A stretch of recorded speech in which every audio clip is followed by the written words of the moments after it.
श्री स्वामी समर्थ. जय जय स्वामी समर्थ. आज आहे आमलकी एकादशी. एकादशी श्रीमद भागवत पारायणाचे महत्त्व मी आज सांगणार आहे. ते जाणून घेण्यासाठी तुम्ही माझ्या स्वामी कृपा चॅनलला सबस्क्राईब नक्की करा. एकादशी ही भगवान विष्णूंची कन्या आहे. त्यामुळे एकादशी व्रतामुळे लक्ष्मी नारायणाचा सुद्धा आशीर्वाद मिळतो. समृद्धीकडे वाटचाल सुरू होते. श्री भागवत ग्रंथ हा वेदांचे सार आहे. भागवत ग्रंथ हाच परमेश्वर आहे. तो मृत्यू आणि संसाराचे भय दूर करतो. आपल्या घराण्याच्या गेल्या 42 पिढ्यांतील पितरांना मोक्षमुक्ती मिळून त्यांचा देवापेक्षाही मोठा असणारा आशीर्वाद मिळून हाती घेतलेल्या सर्व कार्यात यश मिळते. अंगी शौर्य धैर्य वाढून कठीण प्रसंग समस्येवर प्रश्नांवर मात करता येते. सर्वच कामात विजय मिळत राहतो असे परमपूज्य स्वामी माऊली गुरु माऊली नेहमीच सांगतात.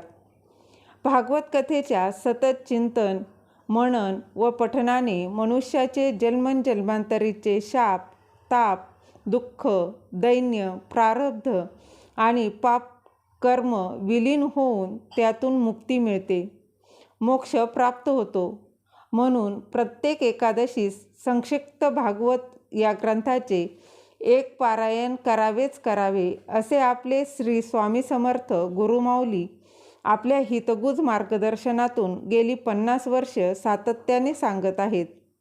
या आमलकी एकादशीच्या दिवशी लक्ष्मी मातेच्या डोळ्यातून पडलेल्या अश्रूमधून आवळ्याच्या झाडाची उत्पत्ती झाली होती.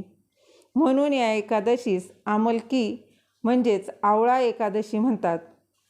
आज आवळ्याच्या झाडाचे पूजन नक्की करावे. त्याचप्रमाणे पुरुषसूक्त व विष्णू सहस्रनाम वाचून आवळ्याचे पूजन करावे. त्याचप्रमाणे आवळ्याच्या शुभदायी झाडाखाली बसून आज जर एकादशीस जर जमले तर भागवत पारायण केले तर अतिशय उत्तम आहे व शुभ पुण्यकारकच आहे. त्याचप्रमाणे आमलकी एकादशीला आवळा नक्कीच खावा. आवळा हे लक्ष्मी मातेचे प्रतीक आहे. लक्ष्मी मातेला प्रसन्न करण्यासाठी याच आवळ्याच्या झाडाखाली बसून आद्य शंकराचार्यांनी प्रसिद्ध असलेले कनकधारा स्तोत्र रचले होते. कनक म्हणजे सोने. प्रत्येक एकादशीला संक्षिप्त भागवताचे 700 श्लोकी या ग्रंथाचे पारायण केल्याने आपले पितृदोष निवारण होते. या दिवशी पारायण केल्याने श्री भगवान विष्णूंचा आशीर्वाद नक्कीच मिळतो.